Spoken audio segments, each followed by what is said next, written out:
Hello everybody and welcome to my quick look at The Wild 8. The Wild 8 is tagged as an early access survival action adventure indie RPG simulation game. It was released on the 8th of February 2017 and is currently priced at £14.99, which is $19.99 on the Steam store page.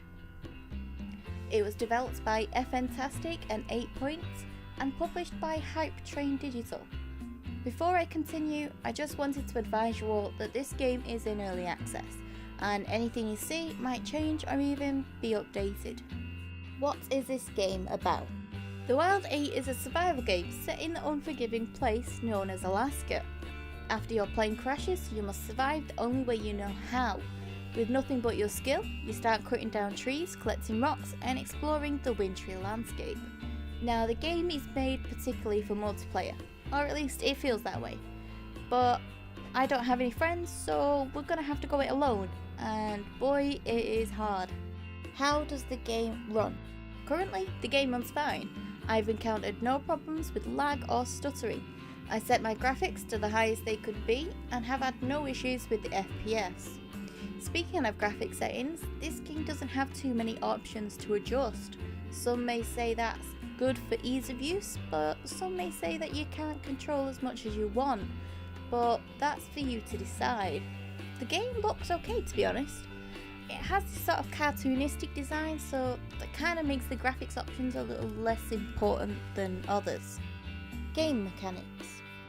There are two different game modes to choose from. There is an easy mode, which reduces the cold and hunger effects. Any skills you've learned and structures you crafted will be lost after death. And then there's the classic mode, which is the way the developers wanted the game to be played. All the comments I'm making today are to do with the classic mode. The Wild 8 is a top-down third-person game with some horrible camera controls.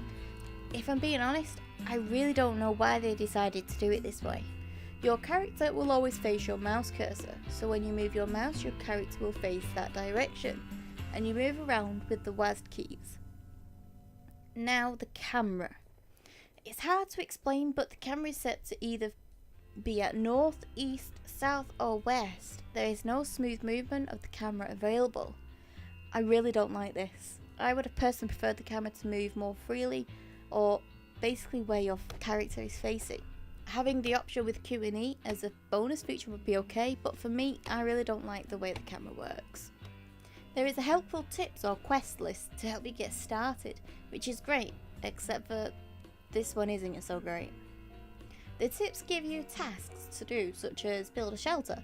Unfortunately, even though you can build a shelter straight away, it doesn't protect you from the cold and it isn't even a respawn point, which is a bit bizarre. You can craft a campfire, but the tutorial doesn't seem to think it's as important as a shelter, which doesn't warm you up.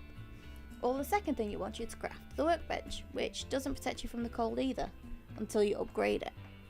After these, it seems it wants you to craft an axe and then some throwing stones. A little fact here, I died twice from freezing to death before I even got to the tip to build a campfire. Luckily, after the second death, I took it upon myself to ignore the tutorial and find the recipe for the campfire and craft one. So, the tips needs a bit of work. The game seems to have a little storyline built in, which is quite nice. Once you've settled and got all the things it's asked you to do, you get a message to go and check out some smoke to the east. This would be okay, except for the fact that once you leave your campfire, you don't get very far before you have to go back and warm up. There is a torch, but that doesn't seem to provide any warmth either. It's just a way of scaring off some creatures. You can build more campfires on your journey, but that means carrying more resources in your limited backpack and also risk losing these resources if you die. You can't seem to split a stack. You have a chest that you can put stuff in, but you can't just put a couple in and keep some on you. It's either you put them all away or you take them all with you. There's no kind of in between. Okay, so food. You start with 3 cans of food and an energy bar. These really don't last too long, and the hunting in this game is awful. You use the throwing stones, which you can't throw very far, to stun animals, and then you need to hit them before they run off or run at you. Just FYI, don't go for a pig, it will kill you, and if you get lucky and it doesn't kill you, if its health gets low, it will run off and you can't seem to catch it. Luckily there are berries and mushrooms dotted around which you can eat, just make sure to cook the mushrooms first. Just be aware that both the berries and the mushrooms have a chance of poisoning you. You can eat the mushrooms raw, but it's a higher chance of getting poisoned than if they are cooked. When you die, you drop some human flesh and all of your items you were carrying. When you respawn, you spawn with an energy bar. After a few deaths, I now have a nice supply of these in my chest. But the human flesh you drop on death, you can cook and eat it. I haven't had any problems eating it so far, but that doesn't mean you won't get poisoned. Replay value. Okay guys, if I'm being honest, the 2.5 hours I played, I had had enough at the end of that. I was sick of being killed or dying from the cold. I'm not sure in its current state I would think of replaying it. Luckily it's in early access and is still being developed. How good is the game? The game has a few issues that I'm finding really annoying.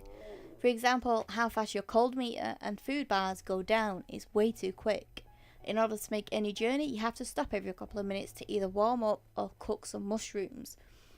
When you're hunting, you can't keep up with the animals to kill them, and the only weapons available are a pickaxe and an axe, which don't seem to do much damage.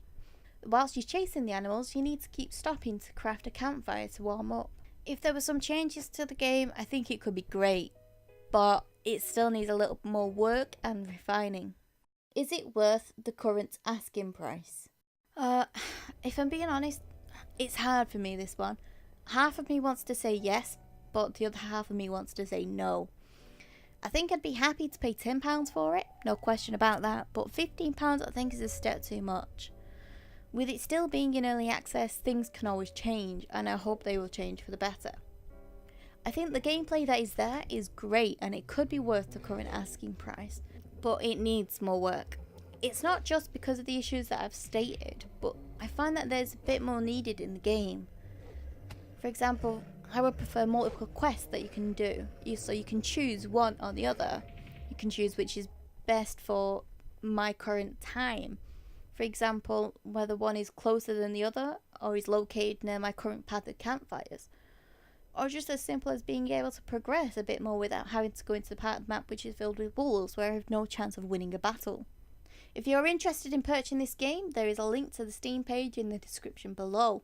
Also look out for a future Let's Play where I will need you to help me survive. So that is the end of today's quick look. I hope you enjoyed. Don't forget to leave a like, comment and subscribe. They all help me out a bunch. Take care and I'll see you in the next one. Goodbye for now.